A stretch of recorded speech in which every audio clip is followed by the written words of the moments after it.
Welcome back, class. Today we'll be picking up where we left off, talking about the rise of Hitler. If you'll recall previously, before sort of the end of the world here, we were talking about, well, the end of the civilized world as far as people were concerned.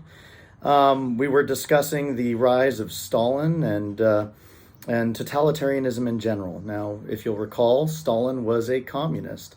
In communism, there's a belief that basically there should be no private property, that people should own everything collectively, that it should all be shared. It was a response to the industrial era inequalities that rose up in our industrialization unit. So today I want to focus in, and for this week, we'll be focusing in on the rise of Adolf Hitler. Hitler was inspired by a man named Mussolini. He rose to power in Italy some decades before Hitler, and he stood as sort of an example by which Hitler attempted to model himself. Mussolini believed in something that he called, that he referred to as fascism. Now, fascism comes from the Latin word fasces, and fasces is a bundle of sticks. It's a symbol that the Roman leadership used to carry around to symbolize their power and their role. The way that it symbolized that was that you had these series of sticks bundled together, and the idea was, of course, that an individual stick is sort of easy to break, but a bundle of sticks, it has a greater deal of strength. It's this idea that we are stronger together. It's an idea that we commonly see in politics, a theme that is played out over and over again today. But fascism was particularly focused on a sort of nationalistic view that elevated their nation above all others. An idea that military and power and force should be used to not only gain power for the nation, but for the people as a whole, and that every aspect of society, everything within everyday life, should be subordinated, put beneath the goals of the nation. So in some ways, it's very similar to communism in that the individual person is not very important. It's collectivist. Both communism and fascism are collectivist. They both believe that individuals are unimportant. It's the overall country, what's good for the country, that's important. And not surprisingly, when you have a belief system that says that the individual is unimportant, but the whole is important, then it tends to lead to a great deal of destruction, of death, of murder, in part because, what's one life? If one person isn't important, if it's only what's best for the nation, well, maybe it's best for the nation that we sacrifice these few for everyone else. Mussolini was rearming and preparing Italy to become a nationalistic power. He was hoping to sort of copy the strengths of the Roman Empire. He wanted to kind of bring back this idea of the Roman Empire, a new Roman Empire, through conquering parts of Africa. He even set his sights on Greece. But the Italians really didn't have the economy or the crack-trained military to be very successful at that. So they'll actually end up sort of attaching themselves to Hitler as he rises, and Italy will become one of their chief allies. But they'll never really be able to do very much successfully on their own. They'll frequently have to call for the Germans to come help them, and we'll see that as we get into World War II. What are the hallmarks of fascism? First, extreme nationalism, right? Both Hitler and Mussolini believed the nation comes first. Next, military expansion. You want to conquer as much of the world, as much of the territory as you can. Next, you find that usually these types of leaders will be charismatic. They'll be able to really get the attention of the people. They'll be well-spoken. They'll be able to bring a lot of people along with them on their belief system. Unlike communism, in fascism, you do have private property. People can own factories, people can own businesses, but the government will mostly control those businesses. So I can own a factory, I can get the profits from the factory, I can become very wealthy, but the government is going to tell me what to produce much of the time. And in Hitler's case, I better be a member of the Nazi party or else I'm not going to be able to hang on to my factory. So what you see is, yes, there's private property, but it's heavily controlled. So it's actually more similar to communism than you might think. Under communism, they have no private property. All factories, etc., are owned by the government. But, really the only difference between that and fascism is who's getting the money from the factories. Under fascism, you do have a private citizen who may own it. Under communism, it goes straight to the government. Both Mussolini and Hitler were staunchly anti-communist. Despite the fact that there are many similarities between them and Stalin's communist Russia, perhaps because of the fact that there were a lot of those similarities, they were very competitive with each other, and neither group really liked the other. In fact, the Nazis would famously go after communists within Germany. So to understand the rise of Hitler, we have to kind of look at what was going on in Germany. Now, a lot of what was happening in Germany was being affected by the rest of the world, and the rest of the world in two ways. One, as we might recall from our DBQ where we looked at the Treaty of Versailles, Germany was heavily punished after World War I. They were blamed for the war. They were forced to pay reparations. They were forced to take the blame, and they lost large sections of land. And a young Hitler sort of grew up resenting all of the things that the Treaty of Versailles had done to Germany. And we saw that when we read the quotes from Hitler, where he said basically the only way to get out from under the thumb of Britain and France and so on was through blood, right? They're not going to give us our land back. They're not going to quit requiring these payments. We're going to need blood if we want to be free and a powerful nation once again. Okay, so along with that backdrop, you have the Great Depression in the United States, right? In the late 1920s, early 1930s, you have the Great Depression, and the United States is going through the largest economic turmoil. You get up to, at the height of the Great Depression in the U.S., around 25% unemployment. Germany also experiences its own depression, similar to that of the United States, but actually worse. They get up to 30% unemployment, and along with that unemployment, you have the German attempt to solve the problem. Now, the Weimar Republic, which is the name of the puppet state that was created, the government that was created after World War I by France and Britain, right? So the Germans already don't really like this government because it was created by the powers that had conquered them. So they're already not big fans, right? They already see them as sellouts. But the Weimar Republic, the leaders of the Weimar Republic, think, okay, well, the way to solve all this debt, right? We owe all this debt. So the way to solve it is to just print lots of money. And we'll use the money we print to pay off the debt. Of course, the problem with that is that when you do that, it creates inflation, right? The more money you print, the less that money is worth. And it gets to the point where it takes millions of Deutschmarks, of German money, it takes millions of them to buy a loaf of bread, right? Inflation gets so bad that it's actually cheaper to use the money as wallpaper or even in some cases to start fires than it is to actually buy wallpaper or kindling.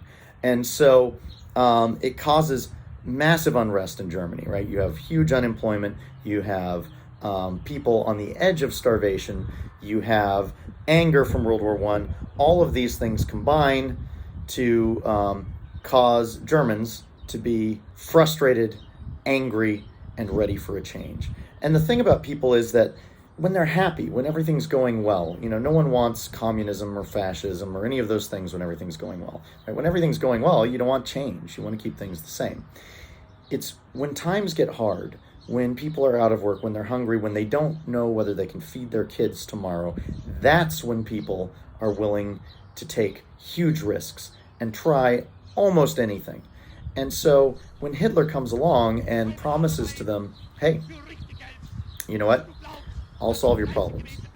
I'll take care of the Treaty of Versailles, right? I'll undo the punishments that have been foisted upon us, right? Put upon us. I will bring back the German economy. We will stop making these payments. We will rebuild our military. We will retake our lost lands. It really resonates with a lot of the German people. At the same time, of course, he has another aspect to what he's promising, because he makes this argument not only that that Germany can rise above all this, but that Germany is actually, and the German people and German culture are actually superior to all other cultures and to all other societies in the world. Now, that creates a problem, because if you believe that German culture and society is better than everyone else, then why did they lose World War I? Well, Hitler has an answer for that too. And his answer is that they lost World War I because there were individuals inside Germany who were working against them. There were traitors to the German people and the German cause who were constantly subverting, working against what is good for Germany. Now, we'll talk much more about that particular tactic at the end of our World War II unit when we discuss the Holocaust. But as you can imagine, he chooses one group, a group that's different, that stands out historically, that is not like everyone else. He chooses that group to lay all of the blame on. And it's that combination of making all these promises to solve all the problems that people are facing, as well as giving people a convenient group to blame for any problems that they can't solve immediately. It's that combination that works so successfully for Hitler in his rise to power. The Nazis were a fascist group in Germany that wanted to overthrow the Weimar Republic, right? Adolf Hitler's an early recruit to the Nazi party, and starts rising through the party pretty quickly, to the point that he's actually scaring a number of the other party members who are kind of looking at him going, this guy's a little nuts. He's getting in bar fights, he's causing brawls, he's recruited this group that's modeled on an idea of Mussolini's. He creates this group that he calls brown shirts. Mussolini had these thugs, basically, that would work for him and would go and beat people up, and, kind of threaten people to vote for him. Well, that's exactly what Hitler does. So he and his brown shirts are actually planning an overthrow of the government. The government gets wind of it, and they round him up, they toss Hitler in jail for about 9 months. Now, while he's in jail, Hitler writes his famous work, Mein Kampf. Mein Kampf means my struggle.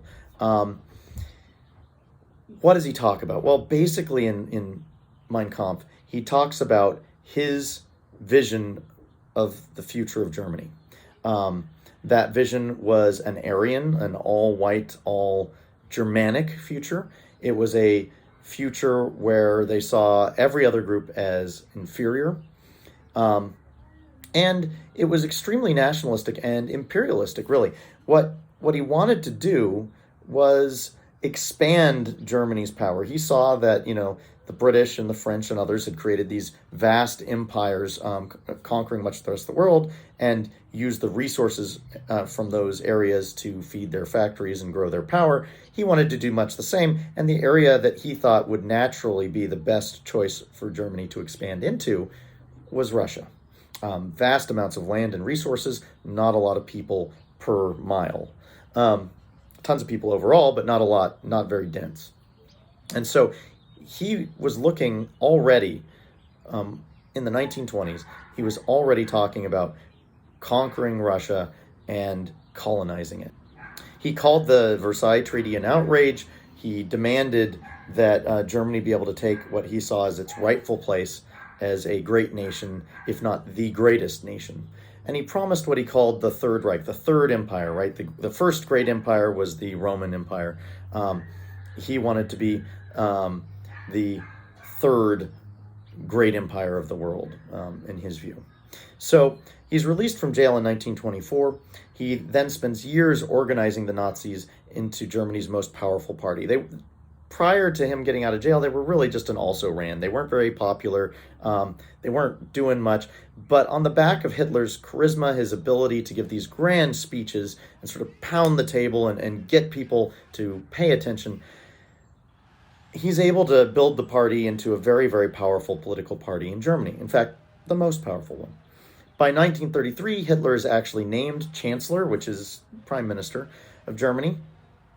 And then he quickly uses that power in a short period of time to name himself dictator. Once he gains power, he quickly begins putting Germans to work by building factories, highways, weapons, and increasing the military. Now, all of this was against the Treaty of Versailles, but again, we've said that he pretty much doesn't care, right? He's already said he's going to flaunt, to ignore the Treaty of Versailles. It's just a question of time. So each time he makes one of these moves, he does something against the Treaty of Versailles. Well, at first, he hides it, right? They're not allowed to build tanks. What does he do? Strangely, actually, he makes an agreement with the Russians to build and design tanks deep inside of Russia, where France and Britain can't really see. The Russians gain technical know-how from this because they just don't really know. They're not good with that level of technology. And the Germans gain a place to build and test and design tanks where people can't see that they're breaking the rules. But very quickly, he'll start stepping it up. So at first it's hidden, but bit by bit by bit, Hitler will begin to show his hand. He'll begin to be more open about the way that he will break the conventions of the Treaty of Versailles. He'll start increasing the military, but at first it's just a defense force. He'll start building aircraft, but at first they're just civilian aircraft, but they'll be designed so that they, with just a few changes, they could be bombers and things like that. He creates government protection squads and calls them the SS. It's a secret police. Essentially, he starts step by step eliminating his rivals in Germany and building up the military in preparation for the conquests that he plans in the future.